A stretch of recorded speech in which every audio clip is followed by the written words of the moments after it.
Hello, students. Today, we're going to talk about a really important chapter in European history. What happened after Napoleon was finally defeated?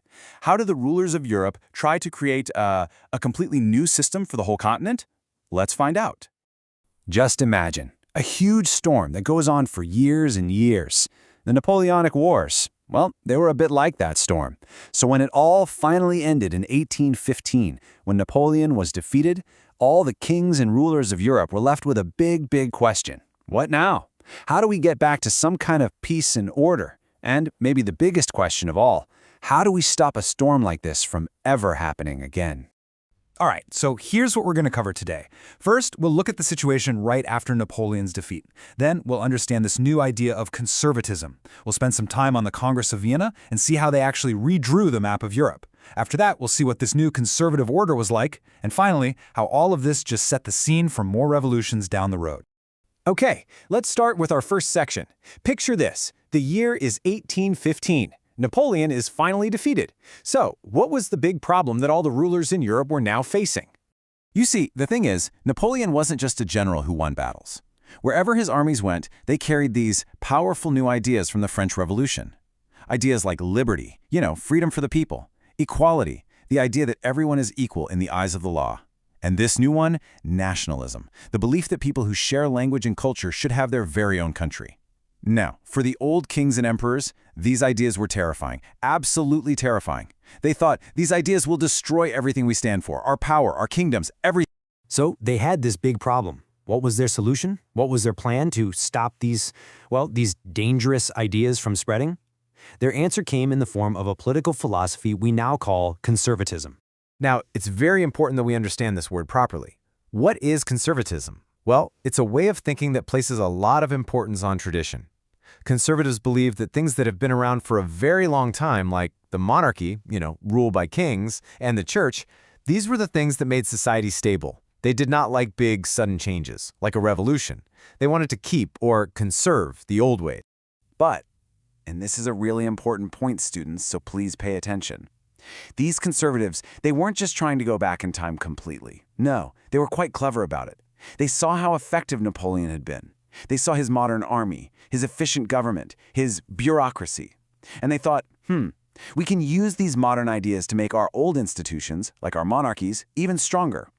So you see, the goal was old, to keep the king in power. But the methods, some of them were surprisingly new. Okay, so with this new conservative mindset, all the major leaders of Europe decided to meet up and create a proper plan. And this famous meeting, this is what we know as the Congress of Vienna. So who was at this meeting? Well, you had the Big Four, the powers that had defeated Napoleon. That's Britain, Russia, Prussia, and Austria. They all gathered in the city of Vienna in the year 1815. And the person hosting the whole thing was the Austrian chancellor, a very influential man named Duke Metternich. Now, Metternich was a huge believer in conservatism, and he was really the mastermind behind this whole new plan for Europe. And their goal was crystal clear. It was a two-step plan, really. First, they wanted to undo all the changes that Napoleon had made across Europe. Just hit the reverse button. And second, they wanted to bring back all the old royal families and create a new, stable system, a conservative system, that would hopefully keep the peace for a long time. So they had a plan, but what did they actually do? What came out of this big meeting? Well, the biggest result, the most important outcome, was that they took out a pen and basically redrew the entire map of Europe. Have a good look at this map on your screen. This is what Europe looked like after the Treaty of Vienna in 1815. You can see all the new borders, can't you?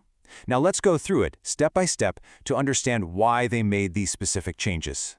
To make it easy to understand, we can break down their thinking into 4 main steps. Step 1. Keep France in check. Contain it so it couldn't expand again. Step 2. Bring back the old kings and queens, the monarchies that Napoleon had kicked out. Step 3. Reward the winners of the war. And finally, Step 4. Create what they called a balance of power. Okay, let's go through the details of these changes one by one. First, in France itself, the Bourbon royal family was put back on the throne. Now, to make sure France stayed put, they created strong countries around it, like buffer zones. So the Kingdom of the Netherlands was created to the north, and in the south, Genoa was given to Piedmont. Got it? Okay. Then, the winners got their prizes. Prussia got some important new land on its western border. Austria was given control of northern Italy. And Russia, well, Russia was given a piece of Poland. Now all these changes were guided by that one big idea, the balance of power. A good way to think about it is like a seesaw in a playground, right? If one person is too heavy, the seesaw tips over. It's not balanced. The leaders at Vienna wanted to make sure that no single country in Europe could become too heavy, too powerful, and tip the balance, just like Napoleon's France had done. They were trying to create a perfect equilibrium. All right, so the map is redrawn, the kings are back in their palaces. But what did this new conservative Europe actually feel like? What did it mean for ordinary people? Well, these new conservative governments were autocratic. That's an important word. It basically means the ruler has all the power, absolute power. And they did not like being criticized. You couldn't disagree with their policies. Any kind of dissent, any kind of opposition, was simply not allowed. They wanted total control. Now, I want you to look very closely at this picture. It's a famous cartoon or caricature from that time. It's called The Club of Thinkers. Just look at them. What's the first thing you notice? These men, they're supposed to be thinkers, but their mouths are covered with muzzles. This drawing says so much, doesn't it? It's a powerful statement about how these new governments crushed freedom of speech. You simply weren't allowed to say anything that went against the king or the government. And if you look closer at the cartoon, you can see a board with the club's rules. The very first rule says, "Silence is the first commandment of this learned society." Of course, this is sarcasm.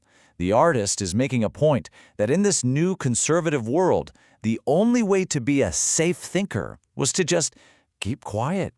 They brought in strict censorship laws. They controlled everything, newspapers, books, even plays and song. This brings us to a really important question. After all this, did it work? Did forcing people to be quiet make the ideas of liberty and nationalism just go away? Well, the answer is a definite no. You see, you can't really kill an idea. You can only make it go into hiding. Because people were so scared of being arrested, all those who still believed in freedom, who still believed in nationalism, these liberal nationalists, they had to go underground. They began forming secret societies. And in these secret groups, they would train revolutionaries and spread their ideas in secret, hidden from the government's spies. And these revolutionaries, they knew exactly what they wanted. Their goal was to fight against the monarchies put in place by the Congress of Vienna. They were fighting for liberty, for freedom. And crucially, they believed that people should live in nation-states, countries where everyone shared a common identity. A key figure here, a name you should remember, is an Italian revolutionary called Giuseppe Mazzini. He passionately believed that nations were natural, that it was how mankind was meant to be, not just a collection of different peoples ruled by one king. And just to show you how much the conservatives feared people like him, listen to what Metternich, the great architect of the conservative order, said about Mazzini. He described Mazzini as the most dangerous enemy of our social order. Just think about that. That single sentence shows you just how big the fight was between the old conservative world and these new ideas of nationalism. So, to sum it all up, the Congress of Vienna was this huge effort by the old powers to glue Europe back together after the storm of Napoleon. They did everything they could to lock up the ideas of revolution and nationalism. But this leaves us with one final question to think about. Can you ever really put an idea in chains? Can you lock it up and throw away the key? Well, as Europe was about to find out, the answer was a clear no. And this simmering tension, it was just the beginning of a whole new series of revolutions.